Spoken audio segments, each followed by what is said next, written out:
Assalamualaikum warahmatullahi wabarakatuh.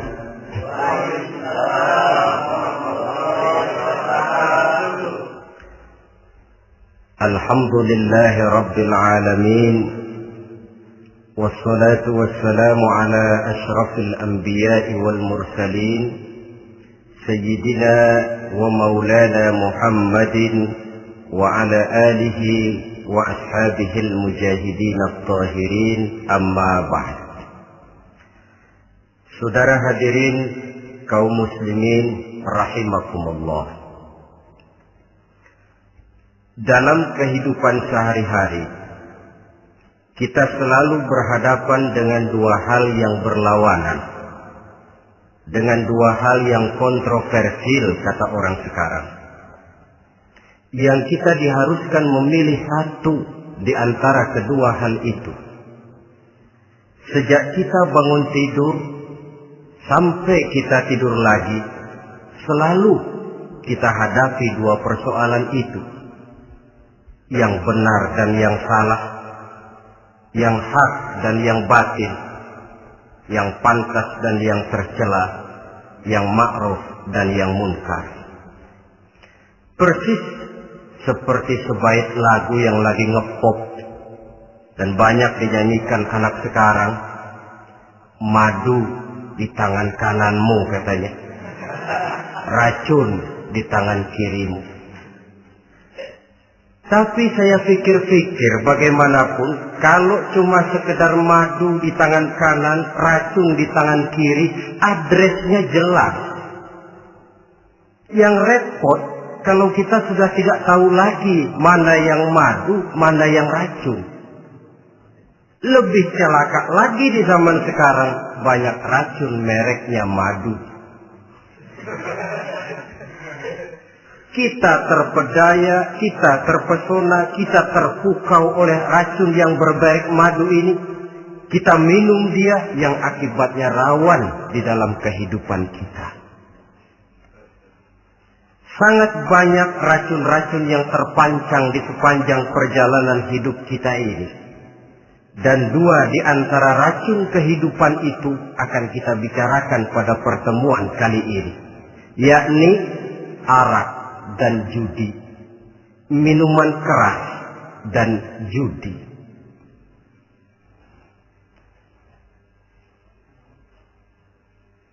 Sebagai yang kita maklum bahwa Islam bertujuan memelihara kemuliaan manusia yang diciptakan fi ahsani taqwim, dalam bentuk yang paling sempurna. Arak atau minuman keras jelas merupakan hal yang merusak dari berbagai aspek kehidupan. Entah kesehatan tubuh, entah pertumbuhan akal, ketentraman rumah tangga, ketentraman masyarakat, bangsa dan negara. Cobalah sejenak kita adakan penyelidikan. Kalau masuk kita ke dalam penjara, melihat sel-sel di sana, berapa banyak yang mendekam di sel karena urusan minuman keras. Masuk kita ke rumah sakit, berapa banyak yang dirawat akibat minuman keras, akibat stres yang dialaminya. Berapa banyak rumah tangga berantakan, berapa banyak pembunuhan terjadi, pemerkosaan terjadi akibat daripada minuman keras ini. Yang paling ironi kalau dia sudah menyerang anak-anak muda kita. Padahal kita tahu remaja, pemuda adalah bentuk miniatur daripada kehidupan suatu bangsa. Akan bagaimana warna Indonesia 20, 30, 40 tahun yang akan datang, remaja dan pemuda kita jawabannya. Bahkan dari segi agama pun, akan bagaimana warna Islam di Indonesia 20, 30 tahun yang akan datang, remaja itu pula jawabannya. Karena itu, tidak terlalu berlebihan kalau saya berkata bahwa untuk menghancurkan Islam di Indonesia ini, tidak perlu menghancurkan pondok pesantren, tidak perlu menutup masjid, melarang pengajian, menyegel musola, tidak perlu. Untuk menghancurkan Islam di Indonesia cukup dengan meracuni remaja, pemuda-pemudi Islam di Indonesia. Kalau mereka sudah diracuni, dijauhkan dari agamanya, masalahnya tinggal menunggu pergantian generasi. Maka yang jadi pilot proyek jelas remaja, pemuda, termasuk dengan menanamkan pengaruh minuman keras. Ditanamkan ke tengah remaja kita ini untuk jauh dari tuntunan agama. Hei pemuda-pemuda Islam, kalau kau mau jadi pemuda modern, jangan dekat-dekat ke masjid. Masjid khusus 60 tahun ke atas. Sepertinya di depan masjid itu ada papan pengumuman masjid khusus 60 tahun ke atas. Baca Quran kolot. Seiring dengan itu lalu modernisasi diartikan dengan westernisasi. Kau tidak akan bisa jadi pemuda modern sebelum semua yang datang dari barat kau telan mentah-mentah. Kau harus bisa bergaul seperti orang barat, berumah tangga macam orang barat, makan minum seperti orang barat. Kalau nyanyi lagu barat yang orang lain gak ngerti, kamu juga gak tahu.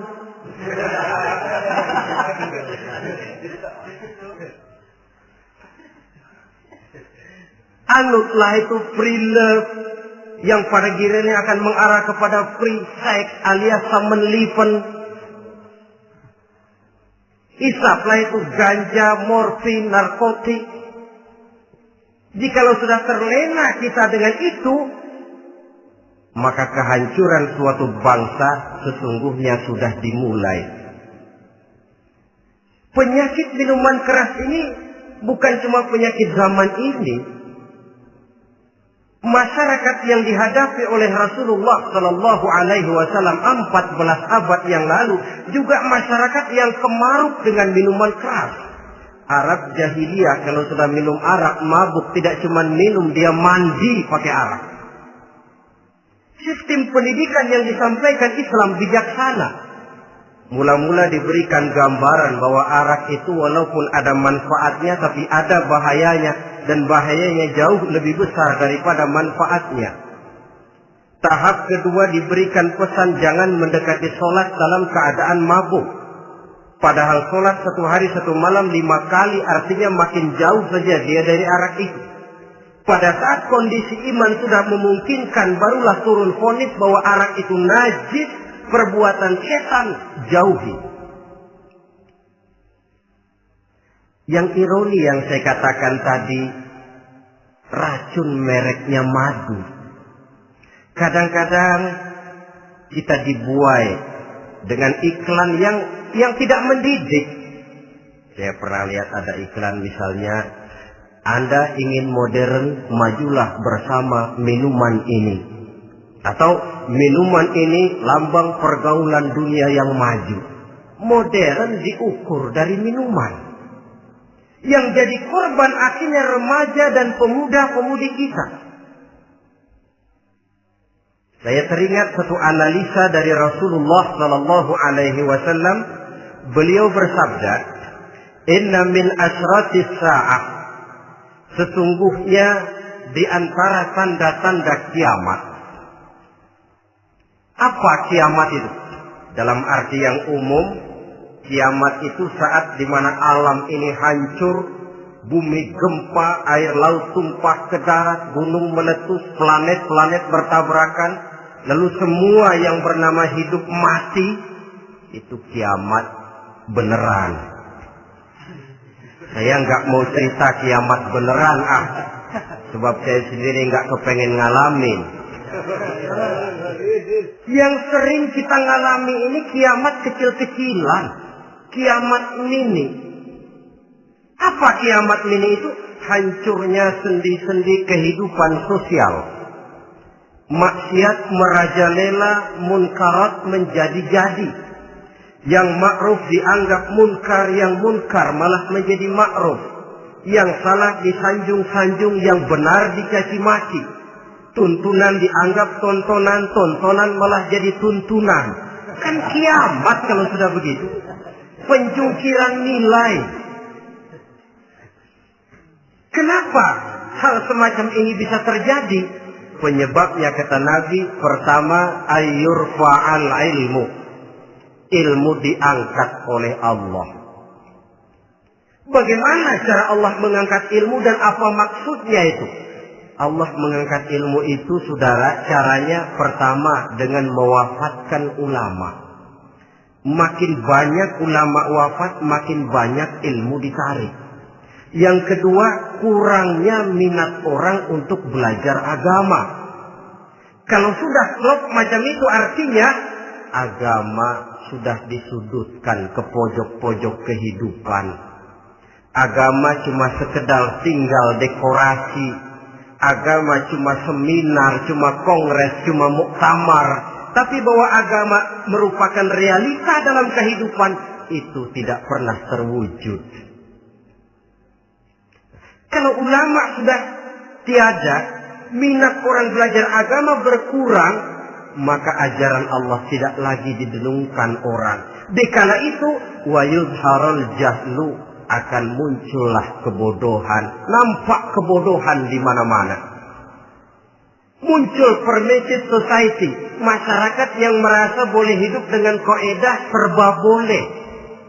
Tidak ada halal, tidak ada haram. Tidak ada hak, tidak ada batil. Semuanya serba boleh.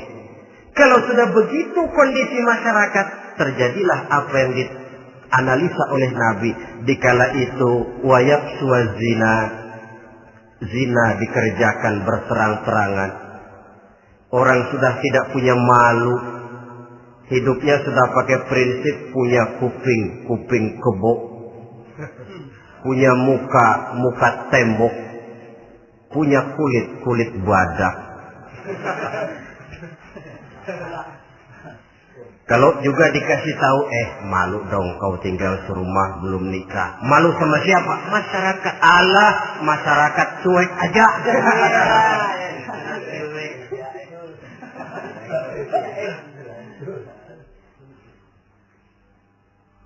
Bukankah realita kalau kita ikuti surat-surat kabar, berapa banyak sudah gadis-gadis bergelimpangan jadi korban? Berapa banyak bayi-bayi yang lahir ke alam ini tanpa harus tahu kemana dia mesti manggil bapak, yang akhirnya mengalami ketrakisan, dimasukkan ke dalam kantong plastik, dibuang ke tempat sampah.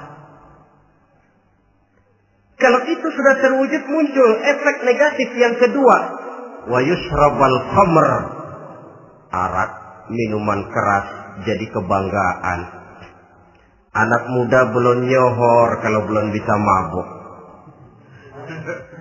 Yang gak mabuk dianggap kolot. Kampungan loh. Bikin malu baru kena segelas aja udah miring. Cengeng.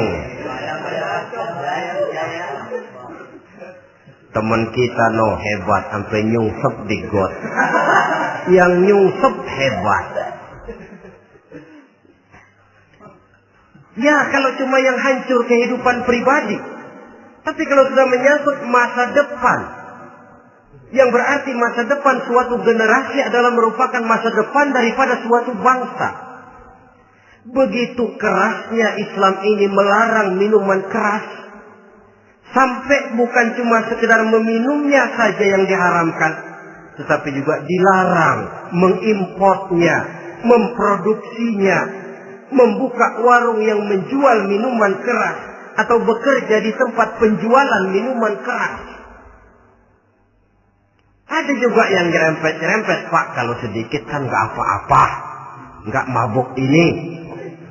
Nah, saya ingatkan hadis Nabi diriwayatkan oleh Imam Ahmad, Abu Daud dan Turmuzi. Nabi bersabda, "Ma askara katsiruhu faqaliluhu haramun."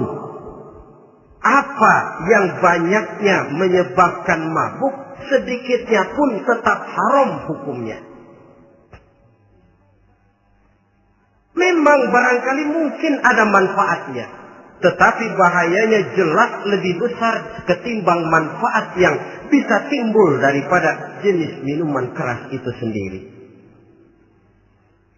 Dalam hadis lain Nabi pesankan, "Man kana yu'minu billahi wal yawmil akhir fala yaq'udu ala ma'idatin taduru 'alaiha al-khamru. Siapa yang beriman kepada Allah dan beriman kepada hari akhirat, jangan dia duduk di dalam satu pertemuan yang di dalam pertemuan itu diedarkan minuman keras. Masuk ke dalam lingkungan macam itu saja tidak diperkenankan. Kenapa? Asyariku fi syarri syarrun. Bersekutu dengan kejahatan, jahat juga hukumnya. Semalam kamu mabuk ya? Enggak, temen. Saya cuma ngebeliin aja kok. Apalagi ngebeliin.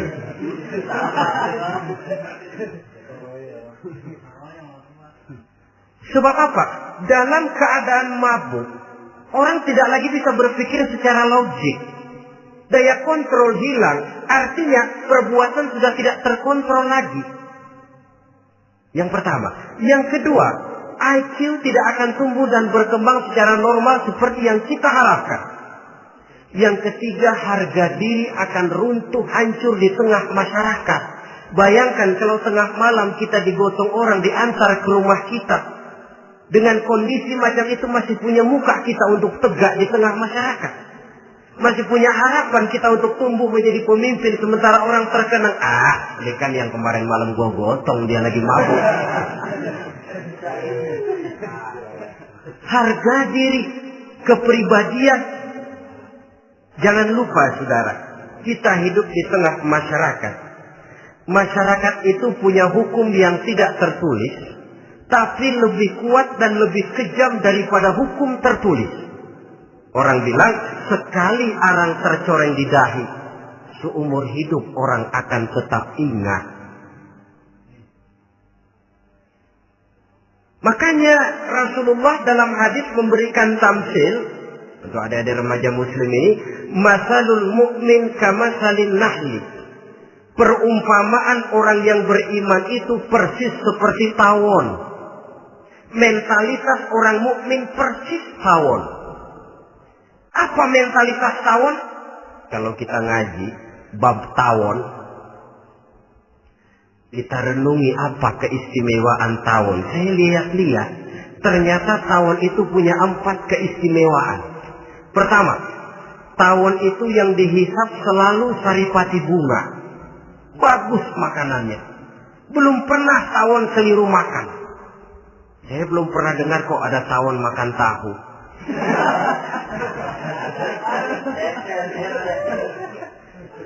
Yang dimakan selalu saripati bunga. Artinya apa? Orang mukmin perutnya itu perut selektif. Yang dimakan yang baik-baik, yang diminum yang baik-baik. Yang baik menurut agama itu adalah yang halal, thayyibat. Perutnya selektif, bukan perut asbab. Kalau asbab puntung apa saja masuk ke dalamnya. Tapi mukmin perutnya ini selektif. Daging kambing masuk, tahu masuk, kangkung masuk, kodok minggir. Air kelapa minum, kopi minum. Tapi kalau sudah berbau minuman keras, minggir. Sebab apa? Makanan dan minuman yang kita masukkan ke dalam perut besar ini akan digiling dalam perut besar, akan melahirkan energi, menggerakkan sel-sel pembuluh saraf. Kalau makanan dan minuman itu terdiri dari yang haram, energi yang ditimbulkan olehnya energi yang haram, mempengaruhi sel-sel pembuluh saraf. Orang akan cenderung berpikir yang haram kalau terlalu sering memakan makanan haram. Kalau sudah berpikir kepada yang haram, perbuatan pun akan mengarah kepada yang haram juga. Contoh kecil aja dah, ada nggak maling mikirin majelis taklim? Karena yang dimakan lebih banyak yang haram, yang dipikir paling-paling nanti malam rumah siapa lagi nih ya? Sudah mengarah ke sana.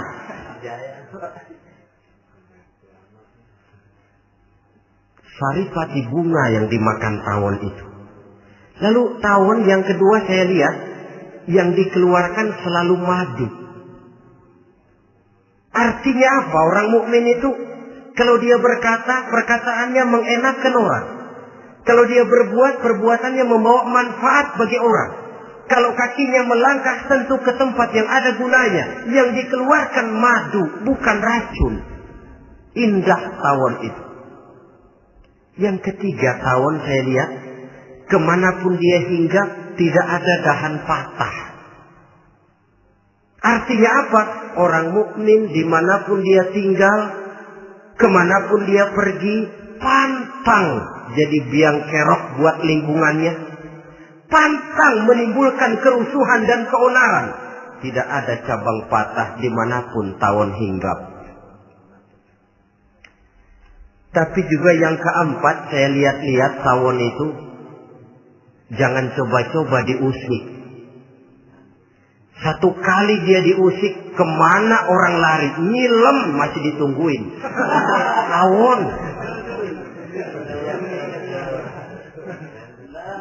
Tapi kalau nggak diusik, nggak ada tawon usil ke pasar nyariin orang.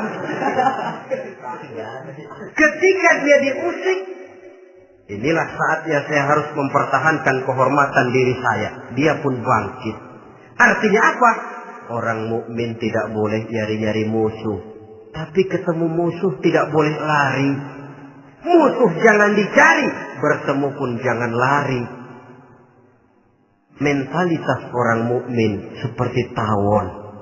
Yang dimakan baik, yang dikeluarkan baik. Kemana dia tinggal tidak menimbulkan keonaran buat masyarakat. Tapi juga sanggup menjaga dan mempertahankan kehormatan dirinya. Kalau konteksnya dengan masalah yang sedang kita bicarakan, minuman keras. Saya katakan tadi, kita kadang-kadang salah pilih. Tertipu oleh racun yang bermerek madu. Ada minuman empuk, nyari yang keras. Salah pilih. Ketahuan orang bikin pel buat anjing. Manusia yang nelen. Akhirnya miring kayak anjing. Saudara, mari kita renungi An-Nisa ayat 140. Allah Subhanahu wa ta'ala mengingatkan, "Qad nazzala 'alaikum fil kitab أن إذا سمعتم آيات الله يكفر بها ويستهزأ بها فلا تقعدوا معهم حتى يخوضوا في حديث غيره إنكم إذا مثلهم." Sungguh kata Allah, telah diturunkan kitab Al-Quran ini kepada kamu, yang apabila kamu dengar ayat-ayat Allah itu diingkari orang, diejek-ejek orang, fala taqudu ma'ahum, jangan kamu duduk bersama orang-orang semacam itu. Bagaimana mengejek ayat-ayat Allah misalnya? Tahu kalau minuman keras itu diharamkan, tapi masih minum juga, itu kan mengejek ayat namanya. Duduk di majelis semacam itu dilarang oleh Quran. Kenapa? Innakum idzam misluhum. Kalau kamu juga duduk di majelis semacam itu, kau dan mereka sama saja, kata Quran. Sama saja. Tahu kalau minuman yang memabukkan itu diharamkan agama, tapi minumnya juga mengejek ayat Allah. Duduk di tengah kelompok mereka berarti ikut mengejek ayat Allah. Dekat saja pun jangan, entahlah lagi sampai meminumnya. Maaf, bukankah Allah menurunkan Al-Quran kepada manusia, kata Imam Al-Ghazali, persis, maaflah, seperti gubernur bikin surat kepada Pak Lurah. Dalam suratnya Pak Gubernur bilang, Pak Lurah, tolong carikan tanah di daerah Kebayoran untuk sekolah 6.000 meter. Pak Lurah dapat surat dari Pak Gubernur, bangga bukan main. Itu surat sore, pagi, siang, malam dibaca. Ditaruh di tempat yang tinggi. Diberikan minyak wangi, mau diambil, dicium dulu. Dibawa dengan penuh hormat dan hati-hati. Tapi tanah yang dipesan Pak Gubernur tidak dicari-cariin. Penghargaan macam apa ini? Nanti Gubernur cek, Pak Lurah, siapa? Sudah terima surat saya? Sudah Pak, sudah. Bagus. Lalu bagaimana? Aduh Pak, surat Bapak sore pagi, siang, malam saya baca. Bagus. Apalagi Lurah? Surat Bapak saya taruh di tempat yang tinggi Pak. Saya pakai minyak wangi. Mau saya ambil, saya cium dulu. Saya bawa dengan penuh hormat dan hati-hati. Bagus Lurah. Kau memang hormat sama atasan. Cuman Lurah, tanahnya udah dicariin belum? Nah yang itu belum tuh Pak. Belum. Kata Gubernur, bagus Lurah, besok berhenti lo ya.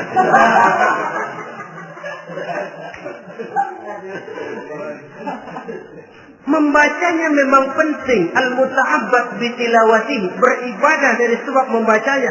Tapi setelah kita baca, kita tahu isinya. What next? Mau apa kita dengan isinya itu? Jangan yang kita baca kita injak-injak. Itulah ironinya. Bagaimana Quran itu mau membawa keberkahan dalam hidup ini? Kalau yang kita baca sering kita injak-injak. Dalam kehidupan kita baca ayat wa ahallallahu al-bai'a wa harrama riba.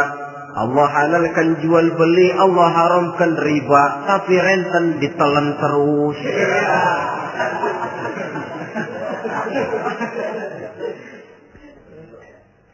Kita baca ayat wa'tasimu bihablillahi jami'an wa la tafarraqu. Berpegang teguhlah kamu kepada tali Allah, jangan bercerai-berai. Tapi sesama muslim pelotot-pelototan jalan terus. Janganlah yang sesama muslim kadang-kadang yang mengklaim dirinya sebagai pemimpin Islam kelihatannya juga sikut-sikutan jalan terus.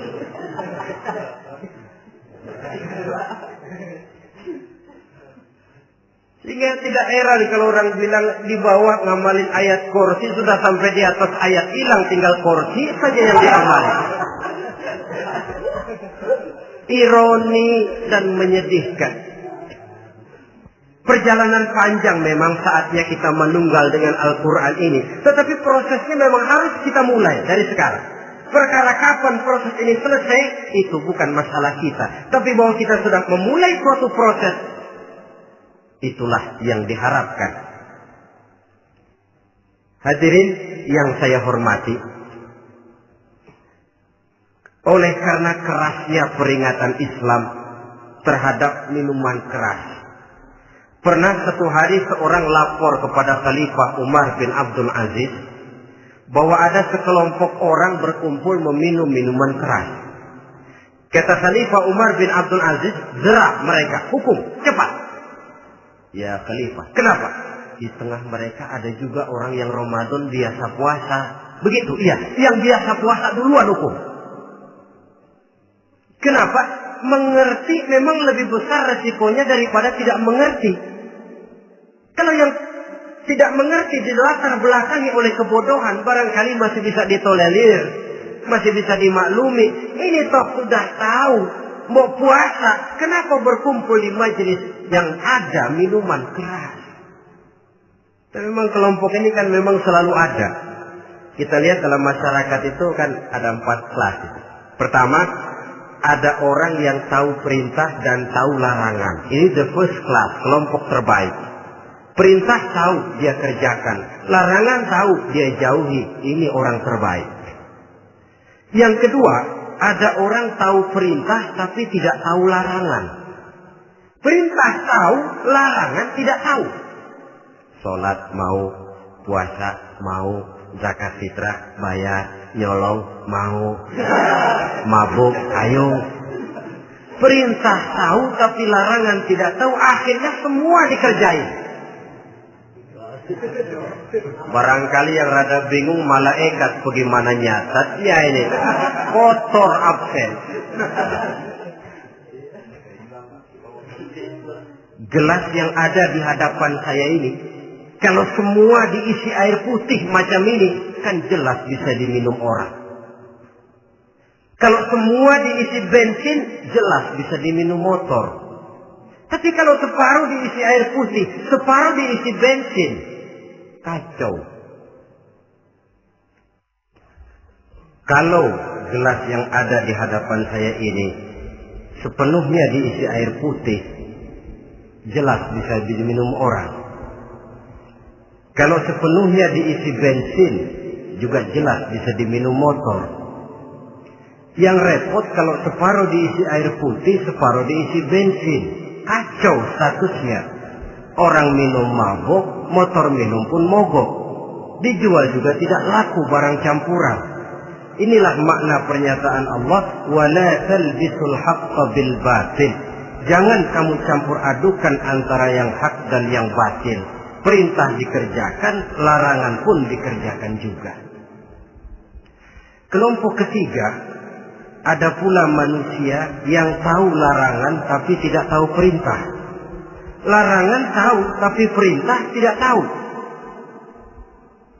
Jahat sama tetangga tidak, mencuri tidak, mabuk tidak, zina tidak, sholat tidak, puasa tidak, polos. Semua serba tidak. Dan yang terakhir, kelompok keempat, perintah tidak tahu, larangan pun tidak tahu. Ini masuk kelompok makhluk gratis. Misalnya kambing, ayam, kerbau, itu kan makhluk-makhluk yang memang perintah tidak tahu, pun larangan juga tidak tahu. Nah, dalam hubungannya dengan ini, saya mengajak, marilah kita berusaha sekuat mungkin menjauhkan diri dari minuman keras yang jelas bahayanya dengan hidup tidak jauh dari bimbingan agama. Hadirin kaum muslimin rahimakumullah. Kawan seiring dan sejalan dari minuman keras, judi namanya. Saudara kembar barangkali. Yang satu sering menimbulkan yang lain, tetapi bukan tak jarang keduanya berjalan berdampingan. Posisi judi dan arak ini dalam Quran sama bahayanya. Apa sebab? Mentalitas judi adalah mentalitas sirkel, lingkaran setan. Artinya, yang menang biasanya ketagihan, yang kalah biasanya penasaran. Ini yang menyebabkan orang tidak mau berhenti. Kalau dia menang, dia ingin mencoba untuk menang dalam jumlah yang jauh lebih besar lagi. Kalau dia kalah, dia penasaran, kenapa hari ini kalah? Barangkali sial, besok malam saya tebus. Mental semacam ini memang sulit untuk berhenti. Kenapa judi diharamkan dalam Islam? Pertama, seorang muslim di dalam berusaha mencari harta, dia harus mengikuti sunnatullah. Kata kita orang muslim, hukum alam kata orang sekarang, natural of law bahasa kerennya. Berusaha menurut hukum kausal, memasuki rumah dari pintunya, menunggu suatu akibat dari sebab yang kita lakukan. Bahwa kalau begini, mesti begitu. Karena kita memang terikat oleh permainan yang disebut hukum alam ini. Hidup bukan undian, jangan mengharap untung besar tanpa mau peras keringat. Satu pagi Khalifah Umar bin Khattab radhiyallahu an masuk ke masjid. Beliau lihat ada orang sedang berdoa khusyuk betul. Ditunggunya 2 menit, 3 menit, sampai 10 menit lebih belum juga selesai. Agak lama orang itu berdoa. Selesai berdoa, dihampiri orang itu oleh Sayyidina Umar. Beliau tanya, saudara, lagi apa tadi itu? Berdoa ya Khalifah. Minta kepada Allah? Tentu minta kepada Allah. Minta apa? Minta rezeki. Sudah lama? Dari tadi habis sembahyang subuh. Dapat? Belum. Ya memang kata Sayyidina Umar, inna sama la tumtiru zahaban wala fiddatan. Langit itu tidak mungkin akan menghujankan emas, tidak mungkin pula menghujankan perak. Jadi orang dilarang duduk bermalas-malas menunggu keajaiban yang datang dari langit. Karena memang hidup ini bukan undian. Jadi jangan mengharap untung besar tanpa mau peras keringat.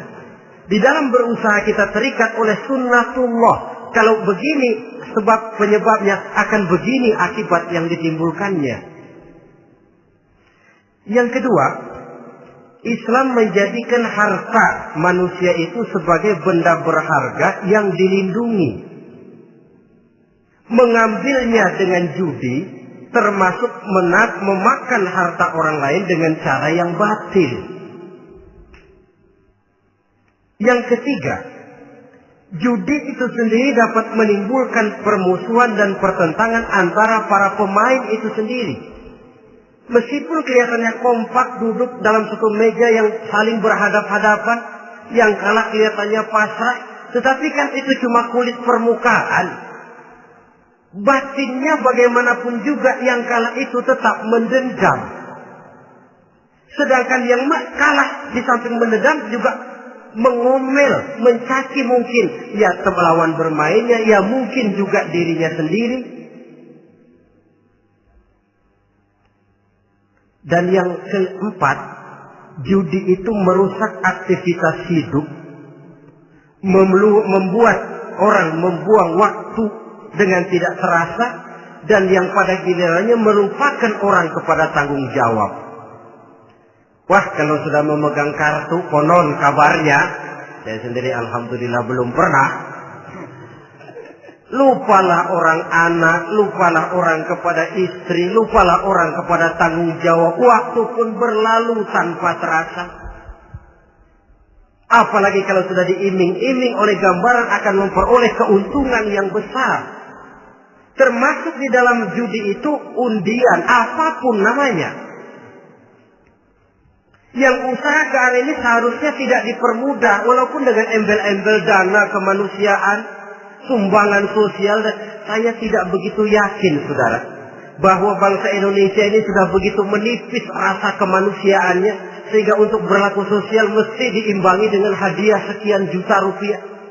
Saya tidak percaya bahwa umat Islam di Indonesia sudah begitu tipis rasa kasih sayangnya kepada sesama, sehingga sulit mengeluarkan bantuan kalau tidak diimbangi dengan hadiah yang sekian puluh juta rupiah. Yang saya khawatir apa? Pada gilirannya di negeri ini akan makin banyak penghayal-penghayal kelas berat, tukang-tukang ngelamun kelas tinggi,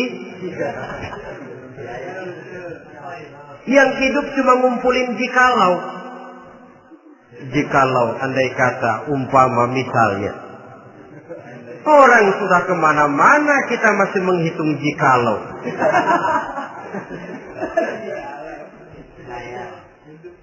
Orang boleh saja mengharap burung terbang tinggi, tapi punai di tangan jangan dulu dilepas. Artinya idealisme silahkan terbang setinggi langit, tapi kaki harus tetap berpijak di alam realita. Bahwa memang lebih baik makan singkong dalam kenyataan daripada makan roti tapi ngimpi.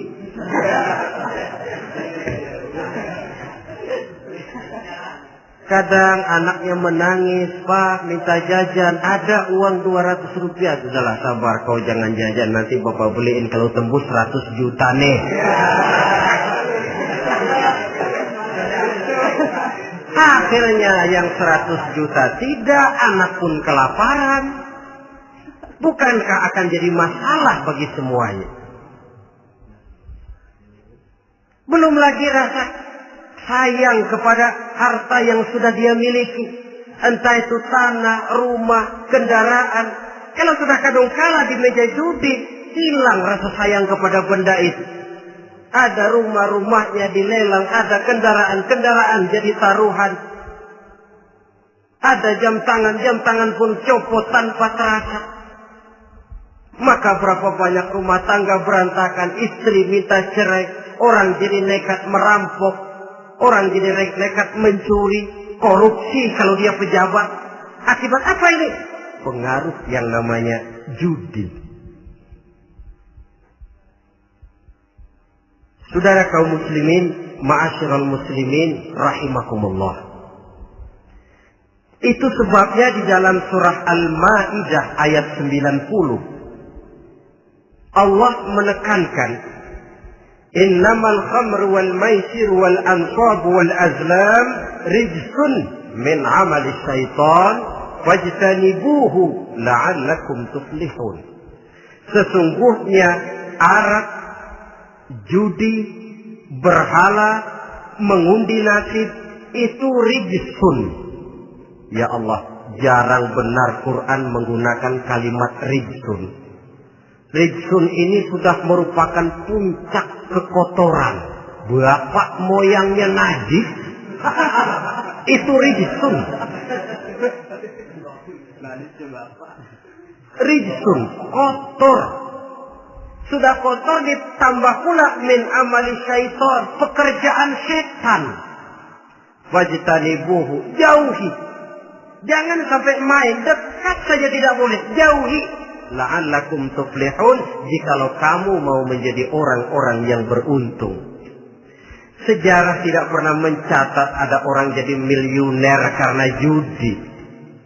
Sejak David Rockefeller sampai Aristotle Onassis, orang-orang kaya top di dunia, mereka kaya bukan karena judi, tapi karena kemauan peras keringat, banting tulang, mau memulai sesuatu dari kenyataan yang real di depan mata.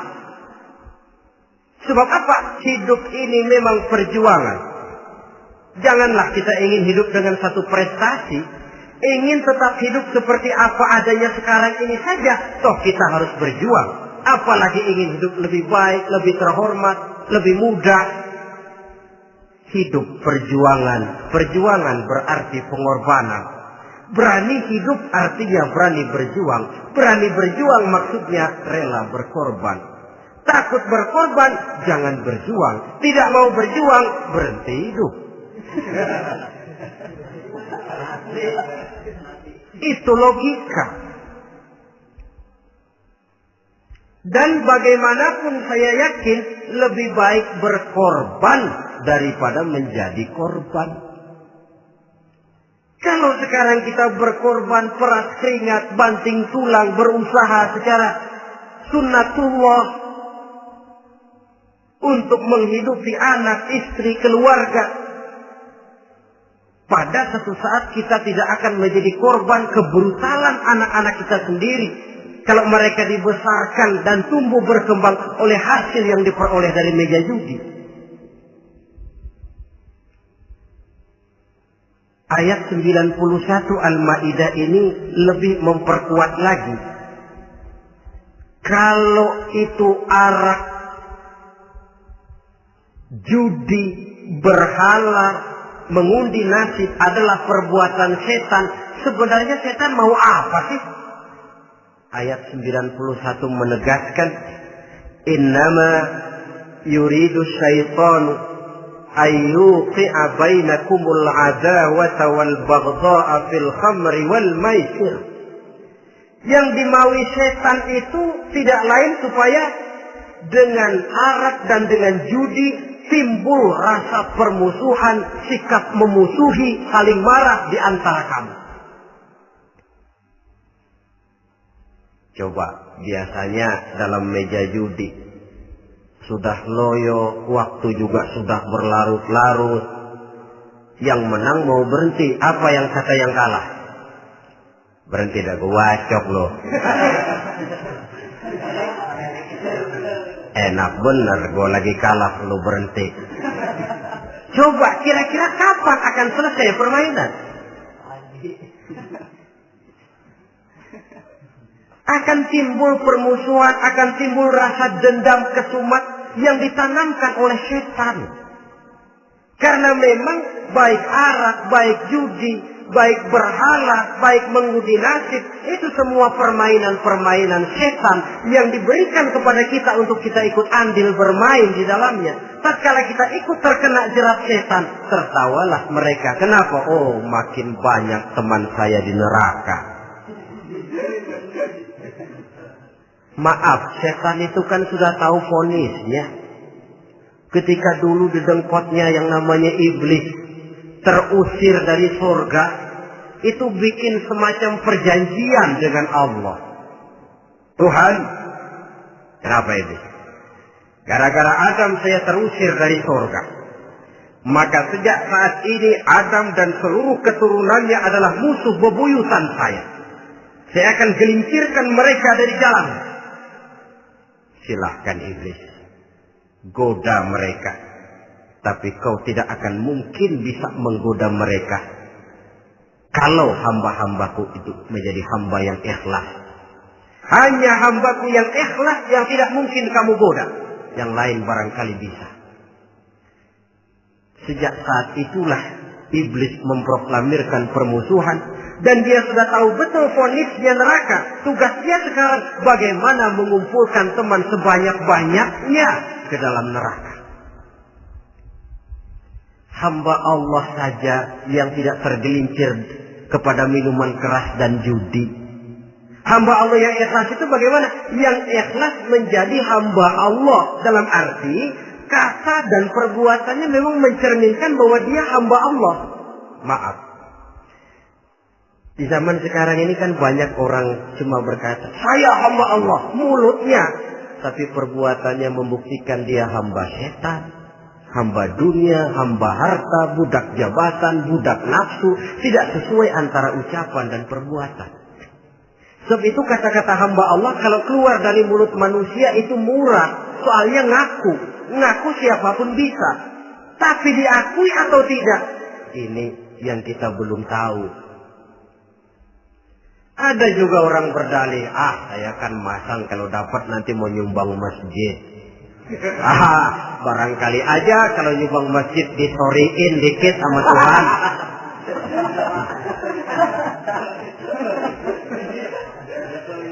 Apa bisa begitu? Saudara, kita tidak mungkin mencuci kain dengan air najis. Inna Allaha thayyibun, kata Nabi, la yaqbalu illa thayyiba.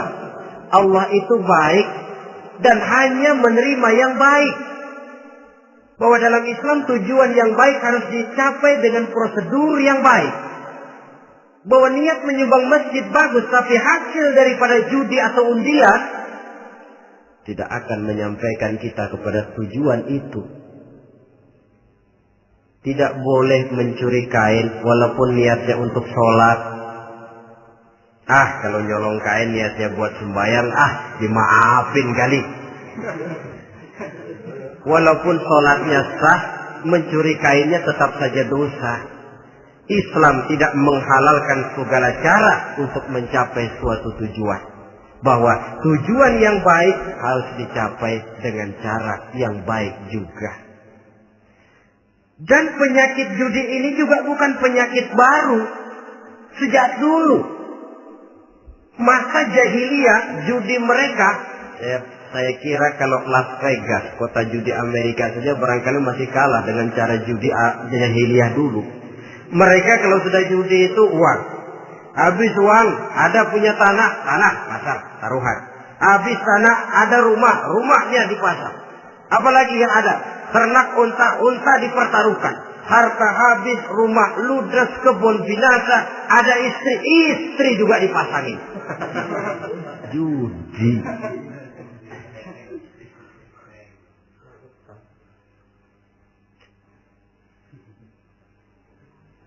Kita sebagai muslim oleh Al-Quran dijelaskan orang yang mempunyai dua tujuan hidup. Pertama tujuan jangka pendek, yang kedua tujuan jangka panjang. Tujuan jangka pendek dunia dan seluruh isinya. Tujuan jangka panjang adalah akhirat dan ridho Allah. Ini yang terpantul dalam doa setiap kita. Rabbana atina fid dunya hasanah wa fil akhirati hasanah. Tercapai tujuan jangka pendek fid dunya hasanah dan tujuan jangka panjang wa fil akhirati hasanah.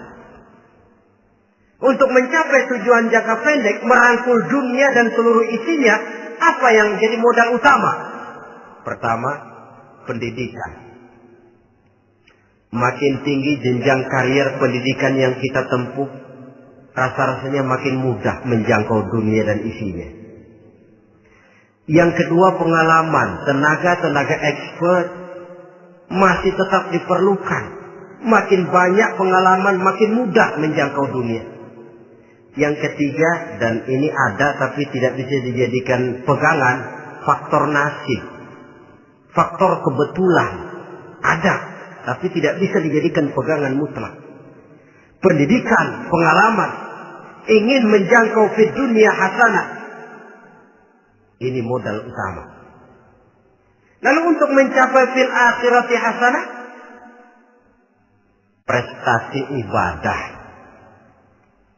Bagaimanapun tinggi pangkat dan jabatan kita, bagaimanapun banyak gelar kita sandang, tanpa prestasi ibadah, nol besar kita dalam pandangan Allah. Itu sebabnya kita sholat. Jadi tidak beralasan kalau orang ditanya, kenapa sih kamu nggak sholat? Tetangga saya sholat melarat terus. Memang sholat itu bukan untuk mencari uang kok. Kalau ada orang yang rajin sholat, rezekinya kelihatan lancar, itu cuma sekedar persekot. Uang muka, cashnya tetap di akhirat nanti. Efeknya apa? Karena kita punya tujuan jangka panjang, mengharap ridho Allah di akhirat. Cara kita mencapai tujuan jangka pendek dibatasi oleh pertanyaan, Allah ridho apa enggak? Kita cari uang, tapi pertanyaan pokok, Allah ridho enggak cara ini? Kita mengejar kedudukan, tapi Allah ridho enggak dengan cara ini? Ini yang menyebabkan kita lantas tidak lalu menghalalkan segala cara. Yang penting tujuan tercapai cara apapun halal. PKI. Kan cuma PKI yang berprinsip asal tujuan tercapai cara apapun halal. Dan kita sudah sepakat PKI dan seluruh ajarannya tidak berhak hidup di bumi Pancasila ini. Cuma jangan sekedar PKI-nya dikutuk tapi ajarannya dipakai.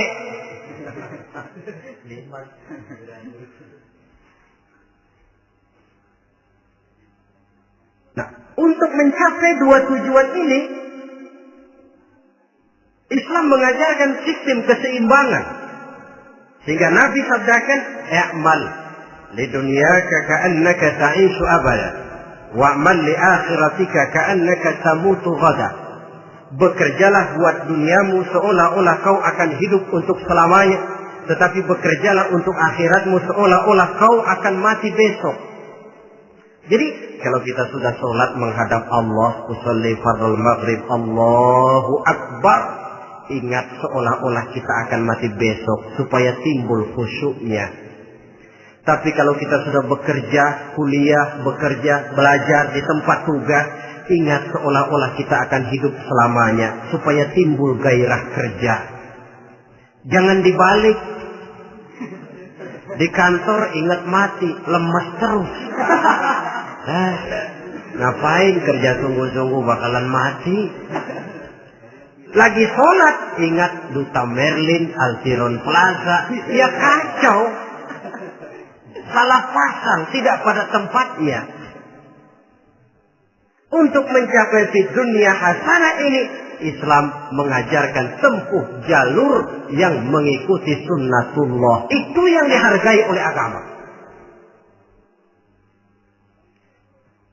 Terikat oleh hukum kausal bahwa kalau ini yang saya usahakan hasilnya akan begini. Perkara nanti hasil tidak seperti yang kita harapkan, baik sangkalah kita kepada Allah. Sebab kita tidak tahu rahasia apa di belakang itu. Kadang orang mengeluh, habis saya rajin sholat tapi rezeki seret, berhenti aja dah. Kita tidak tahu rahasia di belakang itu. Pernah hadirin, satu hari seorang petani, dia selesai bekerja di ladang, istirahat. Dia tidur di bawah sebuah pohon beringin. Di sebelah pohon beringin itu ada pohon labu. Dia berpikir, Kalau saya lihat-lihat Tuhan nggak adil katanya. Masa pohon beringin pohonnya besar, buahnya kecil. Pohon labu pohonnya kecil, buahnya gede. Tuhan bukan arsitek ulung ini.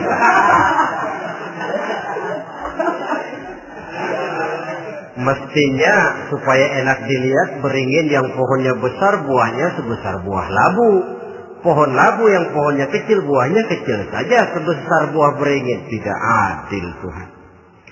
Baru dia selesai berpikir Tuhan tidak adil, jatuh sebutir buah beringin tepat menimpa hidungnya. Dia terkejut. Astagfirullahaladzim. Kalau begitu saya sadar katanya Tuhan benar-benar adil. Coba kalau buah beringin segede buah labu. Waduh, kayak apa muka saya ini?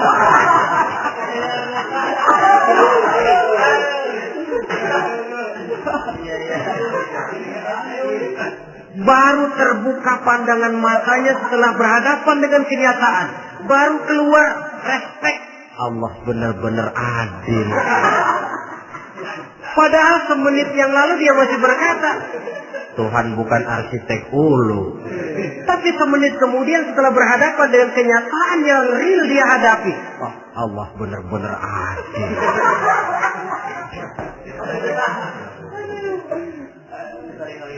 Itulah kehidupan ini.